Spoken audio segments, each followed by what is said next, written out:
नमस्कार शेतकरी बांधवांनो, काळी आई वाचवा या अभियानामध्ये मी लक्ष्मी माने आपल्या सर्वांचं या ठिकाणी स्वागत करते। आज आपण सोयाबीनच्या प्लॉटमध्ये आहोत, तर आपण सरांना माहिती विचारूत। सर नमस्कार। नमस्कार सर आपलं नाव सांगा। धनंजय मालकरे। बरं, गाव कोणतं सर? धाराशिव। तर आपण ग्रीन प्लॅनेट या कंपनीचे खतं आणि स्प्रेसाठी औषधं वापरलेली आहेत।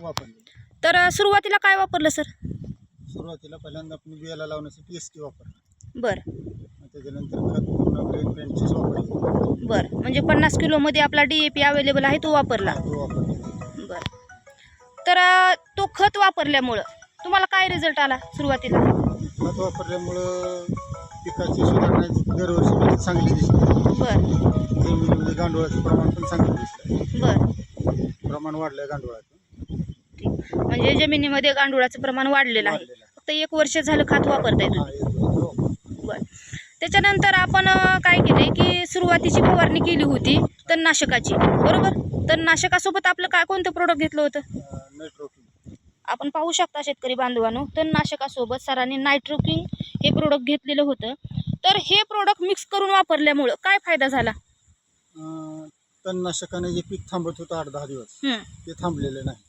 बरं, पीक वाढीला सुरुवात झाली, तण जळाला पण पीक वाढायला सुरुवात झाली। म्हणजे तणनाशकामुळे होणारा जो साईड इफेक्ट आहे पिकावर, जी की वाढ झाला नाही। थांबते ते झाला नाही आणि पिकाची वाढ जी आहे ती जोमानं चालू झाली आणि विशेष म्हणजे तण देखील जळालं।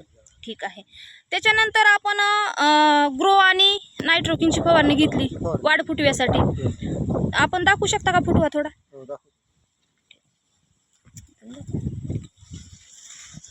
शेतकरी बांधवांनो, आपण पाहू शकता कशा पद्धतीने फुटवा आहे, अतिशय सुंदर फुटवा आहे।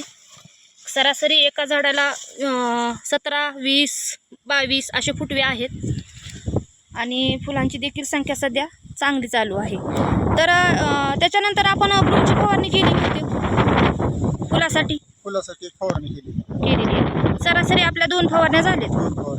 ठीक आहे, आज तारीख आहे 26/8/2024 आणि आज वार आहे सोमवार। तर मला असं विचारायचं आहे, आपण सुरुवातीपासून आतापर्यंत आपले प्रोडक्ट वापरले, आपण समाधानी आहे सर? समाधानी, भरपूर समाधानी। बरं, काय वाटतंय तुम्हाला? इतर जे रासायनिक खत वापरणारे शेतकरी आहेत त्याच्यामध्ये आणि याच्यामध्ये डिफरन्स काय वाटतंय? रासायनिक खतानं जमिनीची तर नाश व्हायचा लागलेला आहे। बरं, पण हे जैविक खतामुळे जमिनी सुधारणा दिसायला। बरं, हे सरकारी खतामध्ये तात्पुरता फरक दिसतो, तसं ह्या ग्रीन प्लॅनच्या औषधामुळं किंवा खतामुळं पिकाला कायम लावल्यापासून काढेपर्यंत टवटवी चांगली दिसते। बरं, म्हणजे पीक तजेलदार दिसते। ठीक आहे, मग आपण समाधानी आहेत? खर्चाच्या बाबतीत काय सांगू शकता? खर्चाच्या बाबतीत 50% खर्च होतो। 50% होते? 50% खर्च होतो। बरं, म्हणजे रासायनिक आणि ह्याच्यामध्ये जैविक ह्याच्यामध्ये सरासरी खर्च जर काढला तर 50% होते। मग बाकीच्या शेतकऱ्यांनी आपल्या सेंद्रिय शेती जी आहे ती केली पाहिजे का नाही केली पाहिजे? केलीच पाहिजे ना। का करावी त्यांनी? प्रत्येकाने सेंद्रिय शेतीच करावी। बरं, एकतर खर्चाचं प्रमाण कमी होतं आणि रसायनाचा प्रयोग कमी होतो। रसायनाचा प्रयोग कमी होतो आणि विशेष म्हणजे विषमुक्त शेती आणि विषमुक्त अन्न आपल्या कुटुंबाला भेटतं। ठीक आहे, तर सर आपण या मिशनमध्ये सहभागी झालात आणि आम्हाला विशेष अशी माहिती दिली त्याबद्दल धन्यवाद।